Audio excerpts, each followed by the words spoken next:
आज हमारे देश के लिए जरूरी है एक जय जवान और एक जय किसान, और फिर उसी से सारे देश का एक जय हिंद का नारा लगता है।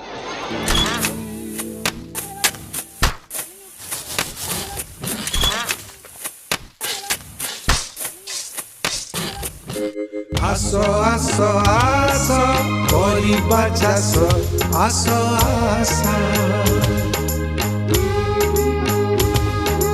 हस हस हस सबुरी मुहरे फुटिब हस जैविक हेउ कि जान्त्रिक चाष करिबा लाभजनक गाई कुकुड़ा माछ छतु कि फूल गछ परिबा हौ कि फल मिलुछि ज्ञान कौशल चाष आम चाष चाष आम चाष चाषरे अछि हस चाषरे अछि हस। नमस्कार, ये सप्ताह आम चाष को आपन को स्वागत। आज आपण देखिबे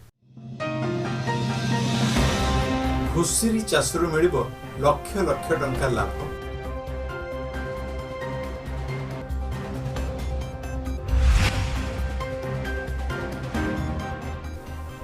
गाँव रे वर्ज्यवस्तु रोजगार रो सुजोग,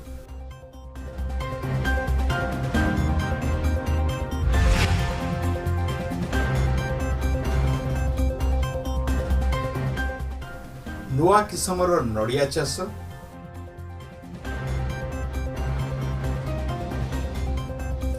और बैगण चाष रे समस्या घेनी पुंटू नना पाइले समाधान रो बाट।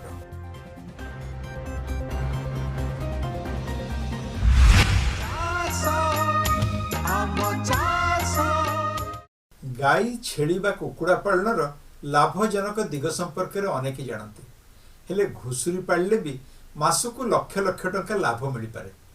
अवश्य मु कहूनी कादुओ पंकरे लोटुथिबा घुसुरी कथा, मु कहूची भलरे लालन पालन होथिबा धड़ा घुसुरी संपर्क में। आज ता उपरे एक रिपोर्ट। घुसुरी पालन कथा सुनिले पंक कादुओरे लोटुथिबा घुसुरी पल कथा मनकु आसिबो।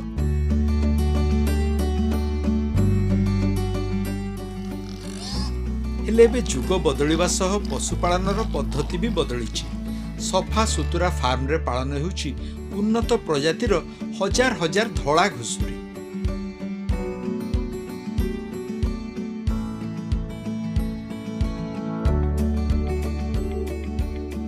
यह हेला खोर्धा जिला बालीपाटना ब्लॉक रो श्रीरामपुर गाँव रे थिबा राजकिशोर त्रिपाठींकर धड़ा घुसुरी फार्म। भिजिट जाइलु रांची फाइसर जाइलु सेठारे उन्नत धरणर पनीपरिबा आ गाई घुसुरी ये चाष संबंधी बहुत कथा आमको से ट्रेनिंग देले। सेठी मु देखिक आसिली जे घुसुरी धड़ा घुसुरी चाष करुचंती। सेठू डायरेक्ट आसिक मु यूनिवर्सिटी आमर भुवनेश्वर ओयूटी रे टेक्निशियन वैज्ञानिक मान कथबार्ता कली। से माने प्लान बतैले और आसिले मोर जगह देखिले, कहले यही करने सुविधा हम।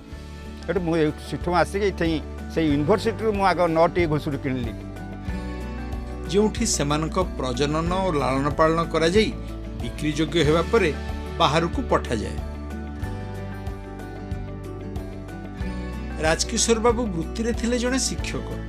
चाकरी रु अवसर पर फार्म करिसंती आ एथिरु तांकर वर्षकु 30 रु 40 लाख टंका रोजगार। 10 जन लोक को मुझे जोड़ा कर चाकरी, जहाँफल से दी पैसा पाँच पिला बछा चलाउं। मोर खर्च बार्च जाई वर्षकु मिनिमम प्राय 30 लाख रु 40 लाख पर्यंत लाभ आसुची, जहाँ तांको चाकरी अमलर दरमा ठारू हुए तो 3-4 गुण अधिक। चाकरी रु अवसर पर कृषि उद्योग पाई मन बड़ाई विभिन्न राज्य बुलिबा अवसर रे घुसुरी चाषरू लाभ तांको सबुठु आकर्षित करथिला। ओडिसा रे घुसुरी चाषर से भली आदृति और चाहिदा नथिले मध्य बाहर राज्य को एपरिक विदेश को मांस पई यार रप्तानी चाहिदा विषय जानी प्रथम पर्यायर मात्र 19 घुसुरी आनी से प्रतिष्ठा करथिले एई फार्मटी। घुसुरी माने दुई थରରେ वर्षको प्राय 10-15 लेखाएं छुआ देई थांती। तेणु वर्षक भितर राजकिशोर बाबू फार्म रे घुसुरी संख्या प्राय 500 को वृद्धि पाई 2020 प्रारंभ में पहुंची 5000 रे। कोलकाता, रांची और उत्तर पूर्व राज्यर व्यवसायी माने तांको फार्म को ट्रक पठेई टन टन ओजन रो जीवंत घुसुरी किणी नेउछंती एबे, जहा कि सेमाने अन्य देश को मध्य रप्तानी करथांती। आमर एपटे घुसुरी कहीं नबार नहीं, किंतु आमे सेतबेले 100 टंका रेट रे किलो 100 टंका रेट रे दउथुलु। वर्तमान 120 टंका रेट रे दउछु किलो। 1 किलो को 120 टंका रेट रे गोटे गोटे घुसुरी मोर हेउचंती प्राय 2 क्विंटाल 2.5 क्विंटाल 3 क्विंटाल 60 किलो ऊर्ध्व। एबे 120 टंका रेट रे से मान नउछंती कालकाटा। आउ 3 टन 4 टन 5 टन एफसे जाउंती। घुसुरी रहिबा पई एभली सुव्यवस्थित फार्म थिया बेले खाइबा पई गोटिए बेला चोकोड़ आदि सुखिला खाद्य और आउ गोटिए बेला भात डालमा दिया जाए। आ ये भात डालमा मागेणा मिल जाए विभिन्न आहार केन्द्र, होटेल और हॉस्टेल आदि। नष्ट हो जाउथिबा बळका भात डालमा को संग्रह पई राजकिशोर बाबू 2टी गाड़ी किनिछंती।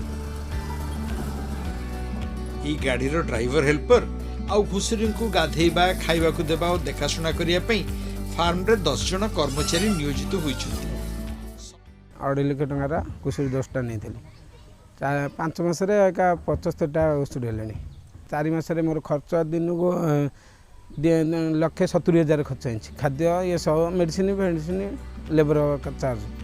बर्तमान से घुसुरी बिकले 6 लाख टंका एवरेज 6 लाख 7 लाख टंका हम। 9 एकर परिमित ई जगार घुसुरी फार्म सह माछ और फल चाष भी होइछि।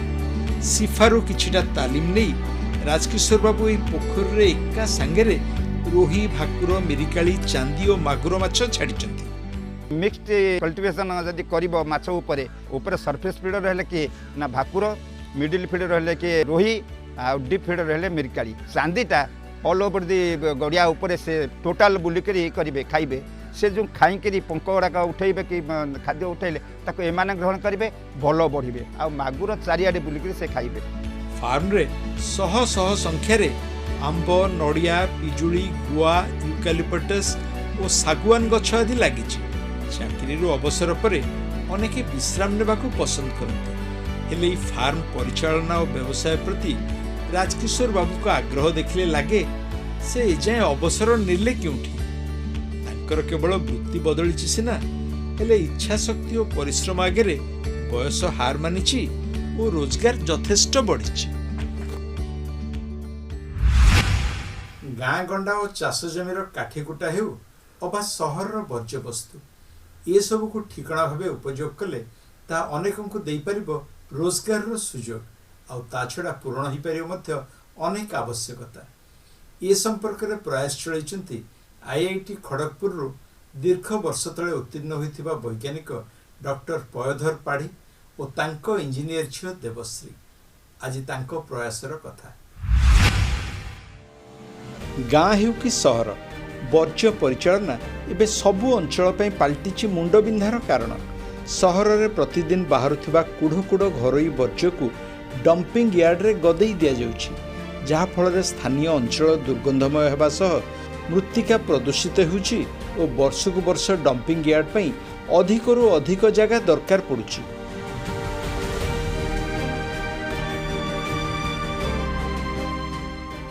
सेपटे ग्रामांचल रे चाल छपर घर और गोरु गाई संख्या कमिया फल नड़ार आवश्यकता भी ह्रास पाउछि। तेणु फसल अमल पर जमी रे पोड़ा जाउछि बहु परिमाणर नड़ा।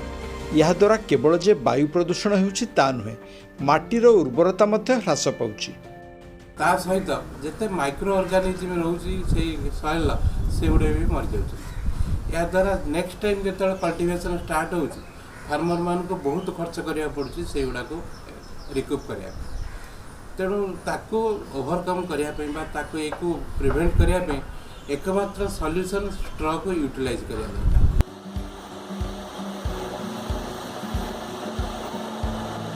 ବର୍ଜ୍ୟବସ୍ତୁ ବା ଆବର୍ଜନାର ଉତ୍ତମ ଉପଯୋଗ ପାଇଁ ଏକ ଉପାଦେୟ ମାଧ୍ୟମ ଉଦ୍ଭାବନ କରିଛନ୍ତି ଭୁବନେଶ୍ୱରର ଡକ୍ଟର ପୟୋଧର ପାଢ଼ୀ ଓ ତାଙ୍କ ଇଞ୍ଜିନିୟର ଝିଅ ଦେବଶ୍ରୀ। ପ୍ରକଳ୍ପର ନାଁ ରହିଛି ୱେଷ୍ଟ ଟୁ ଏନର୍ଜି, ଯେଉଁଥିରେ ବର୍ଜ୍ୟବସ୍ତୁ ତିଆରି ହେଉଛି ଉତ୍କୃଷ୍ଟ ମାନର ପେଲେଟ୍ ଜାଳେଣୀ। ଦୀର୍ଘ ବର୍ଷ ତଳେ IIT ଖଡ଼ଗପୁରରୁ ଇଞ୍ଜିନିୟର କରିଥିବା ଡକ୍ଟର ପାଢ଼ୀ ଦୀର୍ଘ ଦିନର ଗବେଷଣା ପରେ ଜୈବିକ ଆବର୍ଜନାକୁ ପ୍ରକ୍ରିୟାକରଣ କରି ଏହାର ବିକାଶ କରିଛନ୍ତି। ନଡ଼ା, କାଠ ଓ କୋଇଲା ଭଳି ସାଧାରଣ ଜାଳେଣୀ ଠାରୁ ଏହା ଦୀର୍ଘ ସମୟ ଧରି ଜଳୁଛି ଏବଂ ଅପେକ୍ଷାକୃତ ଅଧିକ ଉତ୍ତାପ ମଧ୍ୟ ଏଥିରୁ ନିର୍ଗତ ହେଉଛି। ଉଦାହରଣ ସ୍ୱରୂପ 1 କିଲୋଗ୍ରାମ ଓଜନର ନଡ଼ା ସିଧାସଳଖ ଚୁଲିରେ ମାତ୍ର କେଇ ମିନିଟ୍ରେ ଜଳିଯାଉଛି, ହେଲେ ସେତିକି ନଡ଼ାରୁ ପ୍ରସ୍ତୁତ ପେଲେଟ୍କୁ ଇନ୍ଧନ ଭାବେ ଜଳିବା ପାଇଁ ପ୍ରାୟ ଘଣ୍ଟାଏ ଲାଗୁଛି। 4000 किलो कैलोरी पर केजी तार टेम्परेचर बहुत हाई कर दूची आ बहुत ही कम फ्यूएल रे बहुत जल्दी रोसे भी हो जाଉଛି। बापांक सहयोग और प्रेरणारे भुवनेश्वर देवश्री प्रतिष्ठा करथिबा ई स्टार्टअप उद्योग डीडी बायोसोल्यूशंस टेक्नोलोजी ए स्वतंत्र जाळेणी विकास करिछि। एहार उत्पादन पई 2 प्रकार मेसिन थिया बेले सेथिरु घंटा को प्राय 1.5 क्विंटाल पेलेट जाळेणी प्रस्तुत होउछि।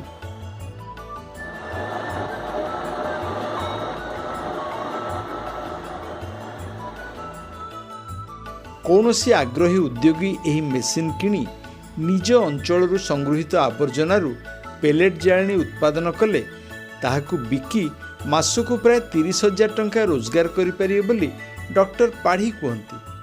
जोटा गोटे बहुत माने सस्ता सुंदर मजबूत टेक्नोलोजी जो म्यूनिसिपालिटी वेस्ट को पेलेट कर दबा जदि नॉट ओनली म्यूनिसिपालिटी वेस्ट सब एपार्टमेंट जो गुड़ा जब आम डिसेंट्रलाइज मैनर आम वेस्ट वार्ड वाइज आम वेस्ट को माने कन्वर्ट करदे ताहले भुवनेश्वर इवन म्यूनिसिपालिटी फ्यूएल गुड़ाक प्रबल हम गोटा बिक्री हो पार जो म्यूनिसिपालिटी वेस्ट गोटे भैल्यू आसो वेस्ट टू वेल्थ वेस्टा को आम वेल्थ कन्वर्ट कर म्यूनिसिपालिटी जिते खर्च हो बहुत खर्च गुड़ा सेव हो टेक्नोलोजी इज विथ अस।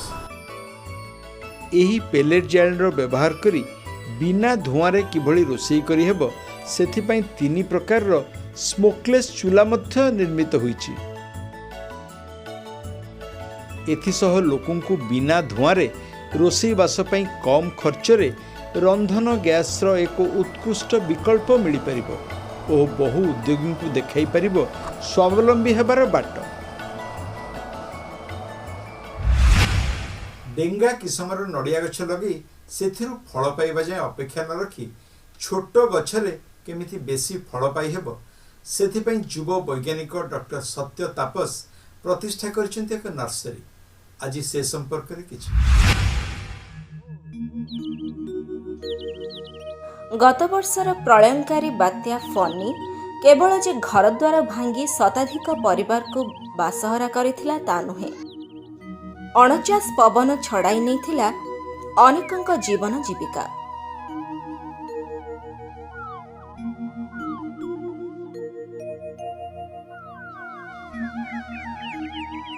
तेबे सबुठु अधिक क्षतिग्रस्त होइथिले पुरी जिल्लार हजार हजार नड़िया चाषी।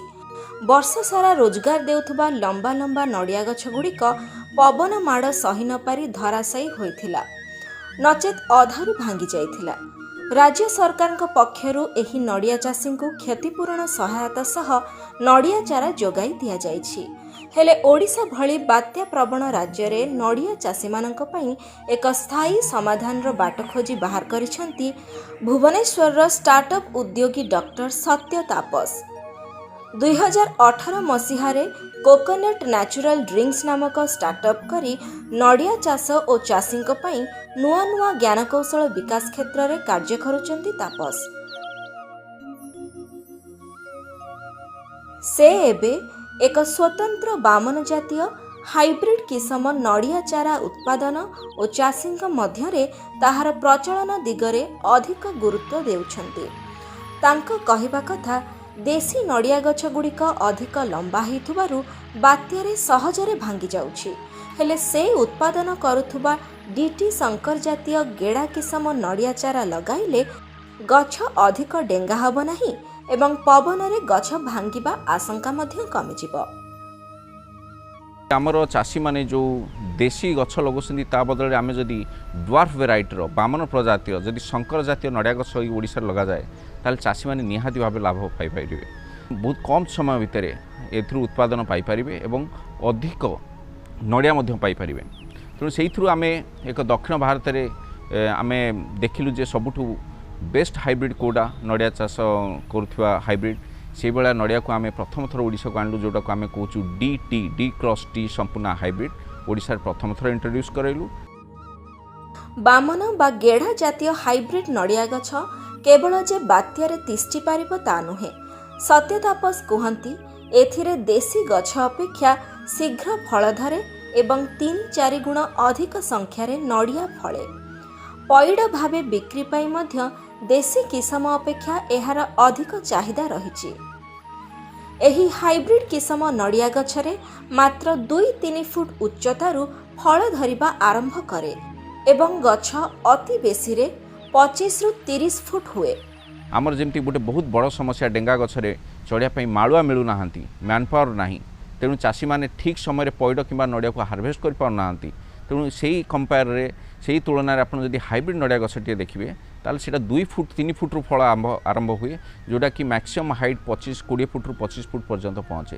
तेणु यह चाषी गोटे गछ को मेंटेन करने बहुत सुविधा फल को टाइम रे हार्वेस्ट करें और पेस्ट मैनेजमेंट जब पोकजोक लगिगले जेतु शॉर्ट हाइट जो तार मैनेजमेंट रे बहुत सुविधा मिलता है।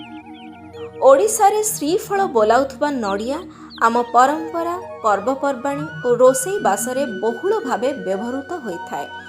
पैड भावे बाहर राज्य रे भी एहार बेस चाहिदा। बर्तमान दिल्ली रे देखंतु गोटे पैडटे 60 टंका 70 टंका बिक्री होची जो पैड आपनकर कर्णाटक केरल किंवा गुजरात रो आछि किंतु आमे जदि ओडिशा को देखिबा सबु मध्य प्रदेश और उत्तर प्रदेश रो सबु बड़ बड़ सहर आम ओडिशा को बहुत पाख जो कि पैडर बहुत डिमांड रोची।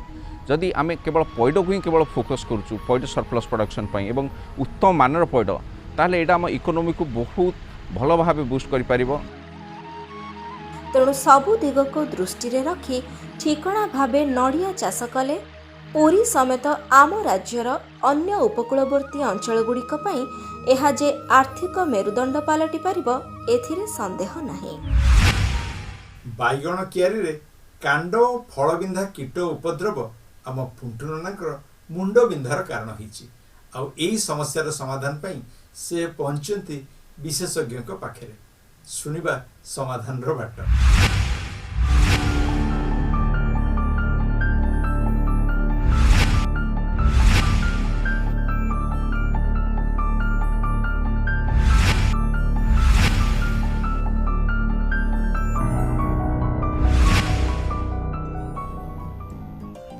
आज्ञा नमस्कार। अरे कुंटू ना बसंतु बसंतु आज्ञा हाँ आज्ञा आज्ञा आपण मते जानिछंती कृषि प्रतिनिधि हूँ किए न जाने पुणी कौ समस्या रहा आज्ञा बाइगण बाइगण के दौना नहीं आज्ञा कहीं दौना कहीं कौन है आज्ञा पोक पोक आज्ञा वो फल गुड़ा कणा हो जाऊँ किसी लाभ पाऊन चाषी आज्ञा कहीं कहते आज्ञा ये आमर चाषीबासी सब जी जो आज्ञा जनिटे भेंडीटे कलराटे जी जहाँ बैगण आज्ञा करते मोर आज्ञा से मोर खर्चटा चली जाऊना मुझे आज्ञा सत कथा आज्ञा मुझे किणाकिणी कैनि लोक मैंने स्नेह श्रद्धारे दिखती आज्ञा ये तो वर्ष 2 वर्ष आगे बड़ समस्या आज्ञा आउ कई किसी आज्ञा दौना कौन समस्या बैगण तो आज्ञा बनमाड़ी जी मुझे दौला आज्ञा बैगण पार्टी बना लोक बैगण ना जो देखा कौन ना आज्ञा नना कौन देवी बैगण पर पोक आउ नना तो आप केते थर से कृषि वैज्ञानिक पाक जाउछंती आपन टी मो बायण कथा कहूना नि। अच्छा ये असुविधा है पैसा पाऊना बैगण फल कणा हम तो निजे बुझुछंती मु गोटे सुविधा उपाय बतई देबी जोटा कले से चाषी निश्चित अधिक अमल पाइबे बैगण फल कणा हब नाही एवं से भी आपन को दुटा बैगण दबो जेंति दउथला आज्ञा आज्ञा बहुत धर्म आज्ञा टिके से सुविधा रास्ता कहि दिले। अच्छा सुनंतु हम चाषी भाई माने कोन करथांदी ये बैगणर फल कांडबिंधा पोक दाउर रक्षा पाइबा सब रासायनिक कीटनाशक पकई था एवं सेगुड़ाक हूँ उत्कट विष आ सी कौन करती जो विषटी भल कम दौथ पोक लगी था कि न लगी था सी बारंबार से पकाती କେହି ଦିନେ ଛଡ଼ା ଦିନେ କିଏ 2 ଦିନ ଛଡ଼ା ଦିନେ ଏମିତି ଔଷଧ ପକାଇଥାନ୍ତି। ଆଜ୍ଞା ଆଜ୍ଞା ହେଉଛି। ତେଣୁ କ'ଣ ହେଉଛି ସେ ଯେଉଁ ବିଷର ଖାଇକିରି ସେ ପୋକ ତାଙ୍କଠି ସହଣୀ ଶକ୍ତି ଆସିଗଲାଣି, ତେଣୁ ସିଏ ଆଉ ଏ ବିଷ ଦ୍ୱାରା ଦମନ ହେଉନାହାନ୍ତି, ଫଳ ବେଶୀ କଣା ହେଉଛି। ତେଣୁ ଆମେ କ'ଣ କରିବା ବର୍ତ୍ତମାନ, ମୋର ଚାଷୀ ଭାଇମାନଙ୍କୁ ଅନୁରୋଧ ଯେ ଗୋଟେ ସମନ୍ୱିତ ଉପାୟରେ ସେଇ ବାଇଗଣର କାଣ୍ଡ ଓ ଫଳବିନ୍ଧା ପୋକକୁ ସେମାନେ ଦମନ କରିବେ। ତେଣୁ ରାସାୟନିକ ବିଷ ତ ବ୍ୟବହାର କରିବେ, ଅନ୍ୟ ଉପାୟ ଦ୍ୱାରା ବି ତାକୁ ଦମନ କରିବାକୁ ଚେଷ୍ଟା କରିବେ। ତାହେଲେ କ'ଣ ହେବ ନା ବାଇଗଣ ବହୁତ କମ୍ ପୋକା, ଗୋଟେ କୁଇଣ୍ଟାଲରେ 2-4 କେଜି ପୋକା ବାହାରିବ, କିନ୍ତୁ ଭଲ ବହୁତ ବାହାରିବ, ସେ 2 ପଇସା ପାଇବ ଏବଂ ଆପଣଙ୍କୁ ବି ଦେଇପାରିବ। ହଁ ଆଜ୍ଞା କ'ଣ କହିଲେ କ୍ୱାଲିଟିରେ। ଆଚ୍ଛା, ସେଇ ଉପାୟ ଗୁଡ଼ିକ ହେଲା କ'ଣ ଯେ ପ୍ରଥମେ ଯେତେବେଳେ ବାଇଗଣ ତଳି ରୁଆ ହେଉଛି ସେଇ ସମୟରେ ଏକରକୁ 1 କୁଇଣ୍ଟାଲ ନିମ୍ବ ପିଡ଼ିଆ ଦେଇକରି ଲଗେଇବେ ଗଛଟା। ଆଚ୍ଛା, ନିମ୍ବ ପିଡ଼ିଆଟା ହେଉଛି କ'ଣ ଆମର ପ୍ରକୃତିରୁ ମିଳୁଛି, ତେଣୁ କିଛି ଖରାପ ନାହିଁ।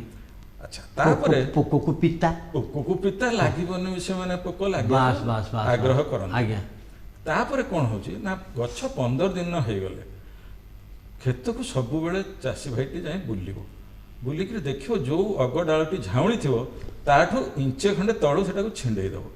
ଅନେକ ଚାଷୀ ଭାଇ କ'ଣ ନନା ଭୁଲ କରନ୍ତି ଜାଣନ୍ତି, ସେଇଠି ଛିଣ୍ଡେଇ ସେଇଠି ପକେଇଦେବେ, ହେଲେ ସେ ପୋକଟି ଯେଉଁ ତା ଭିତରେ ଅଛି ସେ ଜୀବନ ଆଜ୍ଞା, କିନ୍ତୁ ସେଇଟା କରିବେନି। ଆଚ୍ଛା, ତାପରେ କ'ଣ କରିବେ ନା ଫୁଲ କଷି ଆସିଲା ବେଳକୁ ଗଛରେ ଏଇ ଭିତରେ ଆପଣ ଦରକାର ପଡ଼ିଲେ ଥରେ ନିମ୍ବ ତେଲ ସିଞ୍ଚନ କରିଦେଇ ପାରିବେ।